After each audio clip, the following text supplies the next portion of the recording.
welcome to or welcome back to Founders in Jeans. I'm your host, Emily Jean.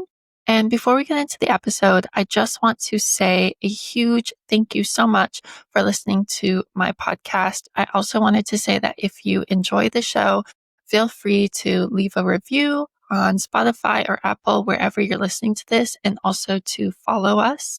You can follow us on Spotify, of course.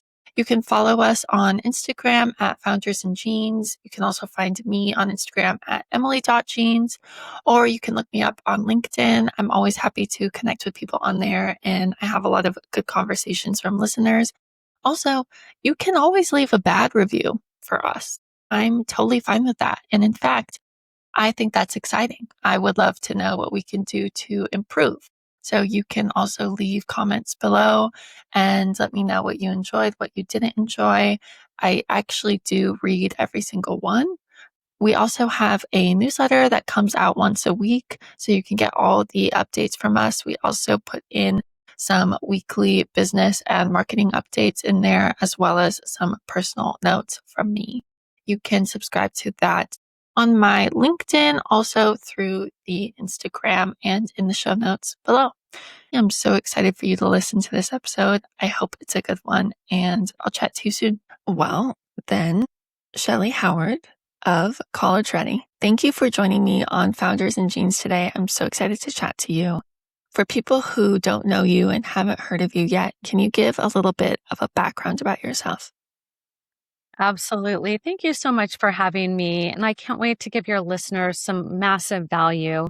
My name is Shellee Howard, and I am the founder and CEO of College Ready, which was started 18 years ago when my firstborn came home and said, "Mom, will you help me prepare for college?" And that young man is now graduating as an orthopedic surgeon from UCLA.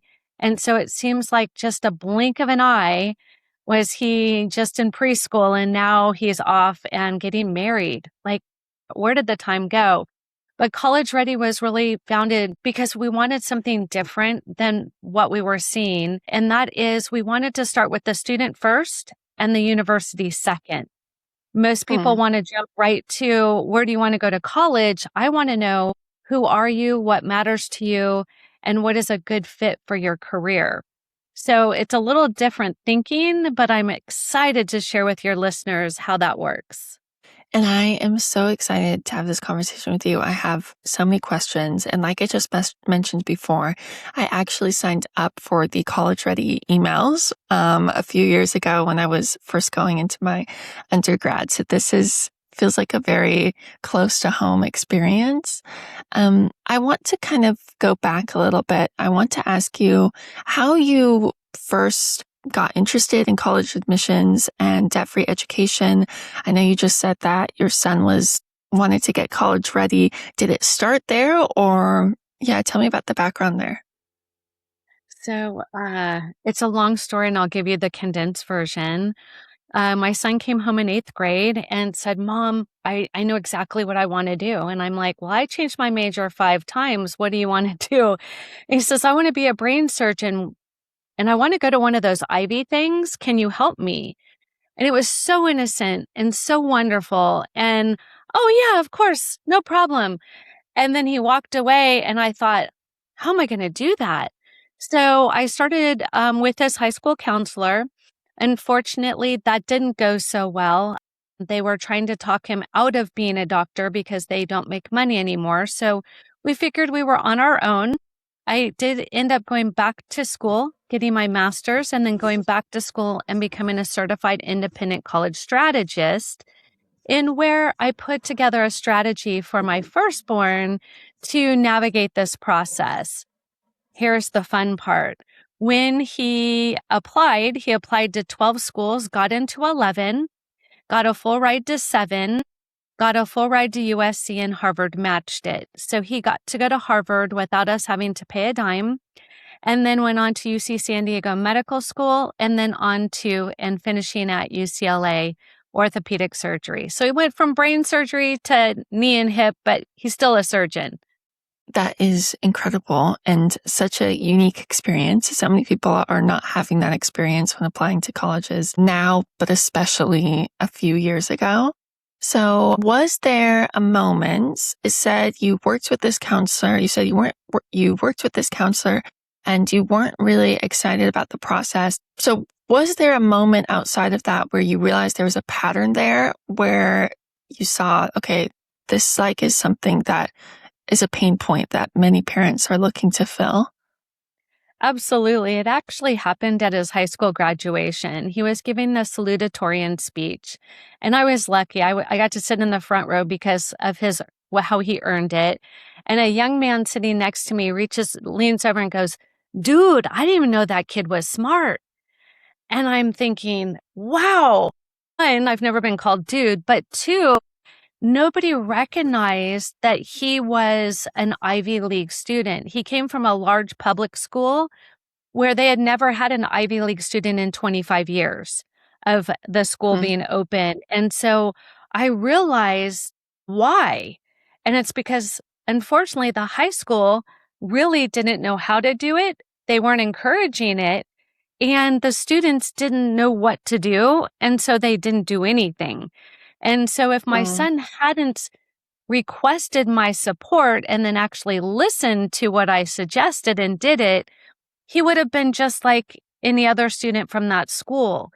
That's where I saw the trend. Then I saw it again when my daughter went through that process 4 years later. Same thing happened. And she had a dream of going to University of Alabama. And I said, "What is wrong with California?" And she said, "Mom, I want to go to the number one football school and be in a sorority and do the whole social thing." And I'm like, "Well, I'm not paying mm, for that." She said, "Will you help me go without debt?" And I said, "Of course I will." And I did the same unique strategy for her. And she got to go to University of Alabama and it didn't cost us a dime. And so I'm like, wait a mm. minute, there is something to this strategy. And then, of course, friends, family, acquaintances started saying, "Hey, how do I get that? Can you help my child do that?" And that's how College Ready was started. It was out of a need for my own kids. And then it turned out to be a need of so many others. And 18 years later, I've helped hundreds of students get through this process, thousands actually. And the fun part is I enjoy it like the first day I started. I love that. And I have so many questions for you. I actually kind of want to take a different angle here. There's been a lot of discussion. For example, I did my undergrad overseas in Italy, actually. And I feel like that was kind of a life hack in a way because I got to escape some of the dynamics about what university you go to and what your major is and how that can relate to future success. Although I do think that there absolutely is a reason why it's so incredible to go to an Ivy League. But what do you say, or what are your feelings towards people who are a bit concerned about the environment or kind of the dynamics of having an Ivy League education, which dominates, and then people feel left out or behind when they're not able to get into these universities? Such a great question. And because we are student centered first, we don't have a lot of that issue. Typically, for somebody who just wants to go to a label, they will often feel that way. We like to first figure out, what is the student about? What do they want for their future? What does that career look like? Do they need an MBA, a PhD, a law degree? Or are they looking for maybe just a business or entrepreneur path? Because if you treat every Mm, student the same way, some of them are not going to be served well. My second daughter, she actually went to a university in the Czech Republic of Prague, AAU, and she felt the same way as you, where she's like, he went to Harvard, she went to Alabama, my other brother went to San Francisco State. I don't want to do that. I I have my own path. And so she got a dual US and European degree in international business in 3 years for 27,000 in total. And her experience mhm. was just as fruitful. And so it really depends on if you match the right student with the right experience, you don't have that fallout or that shortcoming. They actually all feel that they're going exactly where they need to go. Yeah, I love that answer. And I can totally see why that's true. I do think not only students, but families. There is kind of becomes an obsession with Ivy Leagues. Obviously, we see that in movies and shows reiterated back to us. So I love that answer that it's really about what's best for the student and what they want to do. I want to ask you, scaling a business in the education space is a fairly niche kind of thing to do. Can you talk to me about what has been the most surprising part of that? And yeah. Wow, that's a very thoughtful question. College Ready honestly was started to help students figure out what they wanted to do after high school. What I was finding, at least with my own kids and their friends, is the high schools are not preparing them for any of this. They're not preparing them for financial literacy. They're not even preparing them anymore to figure out, do I like wood shop or do I like, there's no auto shop. There's nothing that helps them to get clarity about what are their gifts, their talents, their advocacy, who they are, what matters to them, what have they done with it. And I get really passionate about this. Originally, it was supposed to be future ready, but nobody understood what I was trying to talk about. And so college ready was more received as, yes, I would like my child to go to college. And I did. I wanted all four of mine to go to college. I thought it was a great time for them to adult, to really lean in on a specialized education, to have that opportunity to have a few more years before they had to lock into a career for the rest of their life. And that's how College Ready originally was started. And it's an interesting perspective because the education space has changed so much. I was presenting at a National Charity League event last night, and the very first slide I put up was myself when I was applying to college. I applied to two schools. I was either going to go to UC San Diego and surf, or I was going to go to University of Colorado and ski. And I typed it up and I put a stamp on it and I sent it out. And I was like, I hope it gets there. Like that is about the most stressful part of it, was hoping that the postage would be enough to get it there. And Yeah. now these poor kids are so stressed and so overwhelmed, and it's so competitive. But here's the difference. When I went to university, it was a whopping, I think 3,000 or 5,000. And now it's a 60, 70,000, right? A year. And so Mm-hmm. it's a lot greater stakes. And so what I'm trying to help Mm-hmm. families understand is it is nothing like we experienced as parents. It truly is on a whole nother Mm-hmm. level. Every 4 years, colleges pivot a little bit. And right now they want to know, who is your student, what matters to them, and what have they done to prove it? Well, if you ask a teenager, Yeah. who are you? They will look at you like you've lost your mind, because they spend so much Mm-hmm. of their time looking at everybody's best day on Instagram that they're like, well, I'm not as Uh-huh. good as that person, so I'm not real sure who I am. So I get the opportunity of working with Or teenagers to give them that clarity, because if you can't figure out who you are, how can you pick a major or a career or a college for that matter and get it all right? right. So being in the educational Right. space has been very challenging, but very rewarding. Yeah, I'm sure. And there's really, when I consider it, there's not that many businesses that exist in the education space as a whole. So it's interesting to me too how you've been able to scale so quickly when there's not necessarily a clear rule book for something like that, as opposed to an e-commerce or even like a B2B business. I know you mentioned before, you said all four of your kids graduated debt-free, including a Harvard pre-med grad. So what did you do differently, if we can really dig into this, that most parents don't know about? Well, the first thing is I started taking him on college visits probably in fifth grade, when I would take him to an art museum or a science exhibit. I really wanted him to have intellectual curiosity. I limited TV and I limited Game Boy time. I really wanted him to spend a lot of time reading and building up his vocabulary. So it was very intentional. That was something that was Hmm. unique. They wanted to move him ahead a grade or two, and I said no. I said, I'm not looking for him to Well, adult any faster than he already is. Thank you so much. And then what I really started to think about is how am I going to help him lean into his gifts and talents, those things that he was born with. Luckily, he has a photographic memory, which gives him a very strong competitive advantage. I know it's unique because I have 3 other children who work really, really hard for that same opportunity. So we knew yeah. he had an advantage.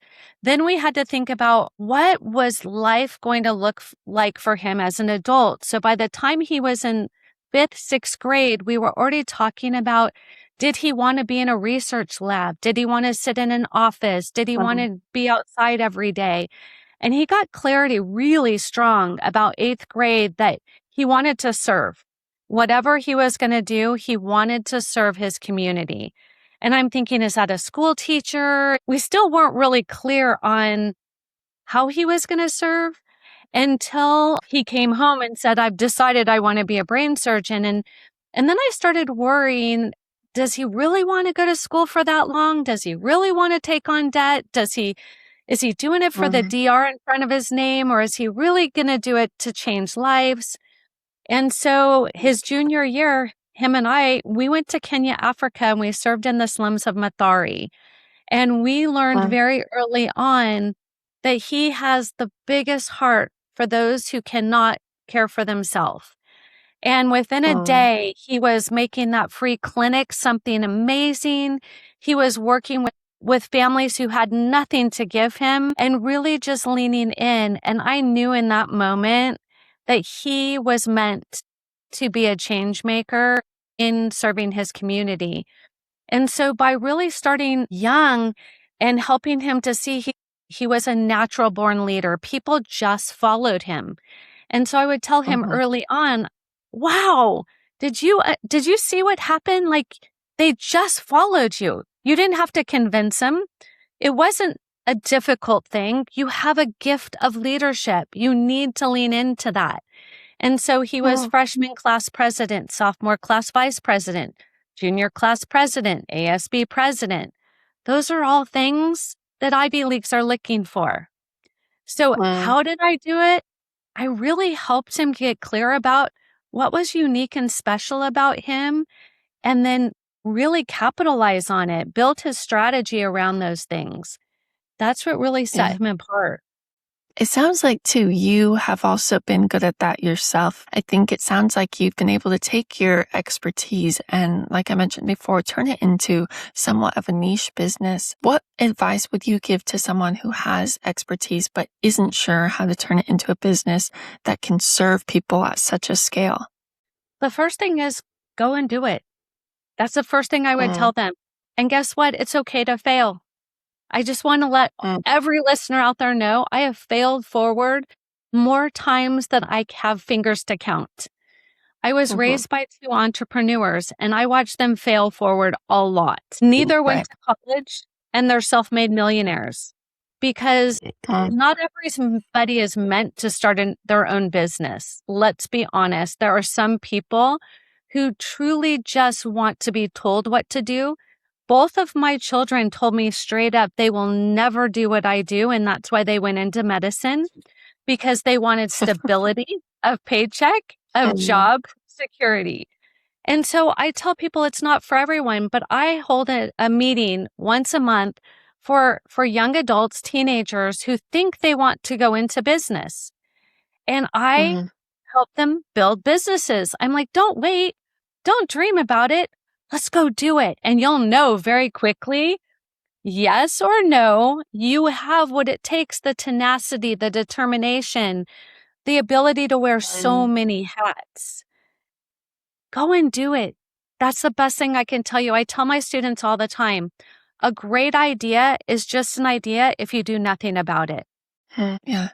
I love that. I was thinking too the other day, there's a quote in Little Miss Sunshine, which is kind of random, but he's talking about the dad or the grandpa says something about how a real loser is somebody who is so scared of not winning that they don't even try. And Mm, I think about that a lot because I think it's very true, not just with business, but I'm sure that applies as well to college applications. I want to ask you, I think people are going to hear your story and they're going to be really excited and thrilled. But with every entrepreneur and with every founder journey as they're building a business, there are these moments that are difficult and messy. Can you speak to a little bit what was your messy middle moment while building College Ready? So College Ready is the 7th business I've started, so I have lots of messy moments Mhm. that I could share. So Great. I had pretty much figured out entrepreneurship by this one. But the one thing about College Ready where I Mhm. really saw a messy moment is helping families understand the story or the message. And it was really a bet that I made with my son. And that was, he said, Mom, when I graduate from Harvard and when I do it without debt and when I cross the stage and get my diploma, will you write a book so others can learn about our experience? And I was so quick to say, absolutely, no problem, thinking, well, he's not going to hit all of those. And truly, when he Right. crossed the stage and handed me the diploma, he said, Mom, where's the book? And it was a very messy moment because Mhm. I felt bad that I hadn't followed through on my side of the bet. And I realized that, yes, I needed to let other families know that this is something that every family could experience. And absolutely did I not want to write a book. I do not enjoy writing. I am not even Mhm. a big reader, but I did know that I could save so many people so much money and time, and I had to do it. And so I took off 3 months and I did Mhm. nothing but write. And in 3 months, I poured out my every ounce of what was inside of me into this book. And I got it published, and in 24 hours, it was a bestseller. And I realized how many people I had helped from not playing small. And so, yes, was it messy? And Mhm. yes, it was hard. And I never thought I would write another book. And then 7 years later, it got messy again. And my son graduated from medical school and he's like, Mom, it's time for another book. And I'm like, please, I don't want to write another book. And I did it again. And it became a bestseller. And I helped so many families. And Mhm. so I have 2 bestsellers right now on Amazon. And I have them at a very low price. I think it's $5 because I just want everybody to know that it is possible for their family. I love that. It's so amazing. You've been able to do so many different things. You also have balanced these different roles of founder, author, global consultant, as well as mom. How have you been able to manage your energy and time while balancing all of these things? I have a lot of energy. That's definitely number one. Being raised by 2 entrepreneurs, I learned very early that work ethic is not 9 to 5, that we really don't ever stop working. And that's just kind of part of who we are and what we do. I surround myself with really incredible support. My husband, my family. I couldn't do any of it without them. I have always hired great mentors. Every step of the way, when I see a roadblock, I don't stop. I figure out who's the who to get me to where I want to go. And then a lot of mindset. Mindset is so important if you're going to do entrepreneurship or own a business Mm. or be in a CEO level, because you wear so many hats. And obviously, I'm gifted at some of them more so than others. And so sometimes I have hard days, and other days it feels like playing in a playground. So really Mm. sticking true to taking care of myself and having life balance. My kids never realized that I worked because they always were part of my business. They were, putting together folders or helping me with marketing, or they never realized that I was working because I always made it kind of a family event. And so Mhm. for us, it was just kind of the way that I raised them. And we always tried to make it fun. Yeah. I want to ask a little bit about the future of college and education and opportunity. It's something I think a lot of people are going to be wondering about with AI. What kind of trends in education, scholarships, or college planning do you think are going to matter the most in the next few years? I'm glad you asked that question. I met with a family yesterday and we were having a lovely discussion. They were considering using College Ready. And I asked them, I said, how can I best support you? And she said, well, I've asked ChatGPT about everything. And pretty much I now am more overwhelmed. I'm more stressed out. And there's more conflicting Mm, information than I've ever had before. So I need your help with all of it. And I thought, wow, how transparent she was to tell me she tried to do college admissions using ChatGPT. And that I'm like, wow, that's pretty bold for a parent to say that. And then to tell me what she really needed was somebody to support her and her family because she didn't want to mess up, because that was a huge mm, risk she was not willing to take.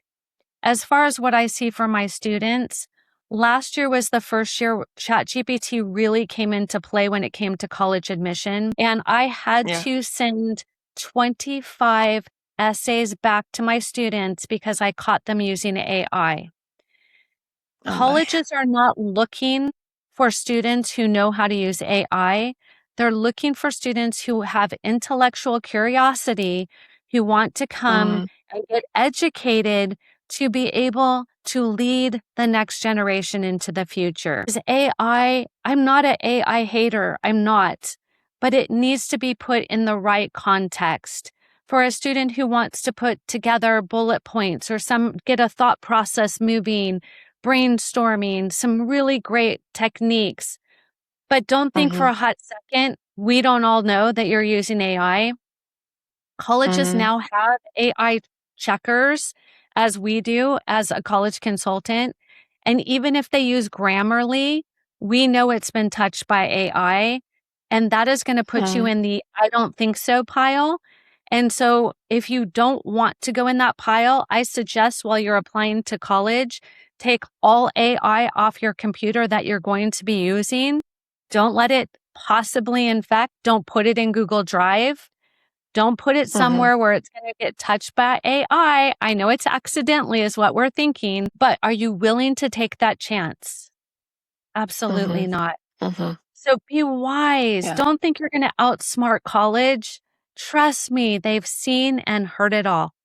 Yeah, I do think it is such an interesting time that students are entering into. I just finished my master's degree too. And my master's degree was in digital communication and culture. So there's a lot of discussion around AI, not only within course and how to use it effectively and efficiently, but also in general and the future of that. There's some irony too in colleges that use AI checkers to check AI because the programs they're using have AI in them. And yeah, I'm very curious to see how things are going to progress in that future. And I want to ask you, I'm very curious to hear if you could redesign the college admissions or financial aid system from scratch, what would you change right now? I would definitely put it student focused. I would help students first figure out who they are before you ask them to pick a major or a career at age 17. They're going from being a child to being locked into a major because not every college has every major. So it's not like they can just randomly change their mind when they get there. So they need to start Mm-hmm, much earlier, helping these kids figure out who they are and what they want and what does that look like. Then be way more transparent about the generosity and the sticker price. Colleges put a sticker price in hopes that students will be naive and parents will be naive and pay that amount. Unless they work with mm-hmm, somebody like College Ready, they don't know if they're generous or not. They don't know how much money that they can really count on getting from that school. And I would mm, love it all to just be way more transparent and let families know, here's how much we need to keep our college open. Can you afford it or can you not? And then it leaves yeah. it wide open and quite honest. And I'm sure it's not going to be as profitable. Yes, I understand that. And yes, it's a business. But to me, it's a game. And for anybody who doesn't believe it's a Mm-hmm. game, I just want to tell you, you haven't seen anything yet. The rules are constantly Yeah. changing. It's like playing Monopoly with a new family member each and every time because the rules change, the Mm, dynamics change. I just think right. starting earlier and being more transparent and giving us the rules to the game. And so I want families to Hmm. know it's not you. But if you don't get help to learn how to play the game, you're playing it blindly. It's so, even hearing you talk about it, it makes me feel excited, but also a little bit stressed out, which I think is probably what a lot of families are feeling. I want to ask you before we wrap up, my favorite question to ask everyone that comes on. Do you have a book or a resource or a podcast? And of course, it can be your own that you can recommend to budding entrepreneurs. Oh gosh, I've read some good ones. The one off the top of my head would be Scale or Fail by Allison Maslin, who just happens to be one of my mentors. I read that book and it was life changing because the percentage of people who start a business and who are in a business 5 years later statistically is not good. And so she says you Mhm. need to be very determined which side you're going to be on. Are you going to scale or are you going to fail? And it's up Mm. to you. But I've read many and I could go on and on. That just happens to be one of them that I've read more than once. I love that. I think actually that's been mentioned on this podcast before as well. So Okay. that's really good to know. Shellee, thank you for coming on here. I'm so glad and so excited I got to chat to you. I think this is going to be a conversation people are going to be really keen to hear. Before we wrap up, how can people follow you? How can they connect with you? So right now I have both of my best-selling books on sale for your listeners, and they would either look me up by Shellee Howard, the author, or the first book is How to Send Your Student to College Without Losing Your Mind or Your Money. And the second book is The College Admissions Plan Simplified. And so definitely go get those resources for, I don't know, dollars. The second thing is if you would Mhm. like to meet with me to find out if you are ready to go and apply to college or to receive big scholarships, go to collegereadyplan.info, INFO, and that will give you 30 minutes with us so you can hear how close, or we can give you some advice to what still needs to be done. And so our podcast as parents is your teen college ready. And I bring on guests to support every step of the process. So we're here to support you families, parents. Get your student aid index calculated so you are not shocked when you hear how much colleges think you should pay. I love it. Thank you so much for coming on, Shellee. I'm so glad that I got to chat to you.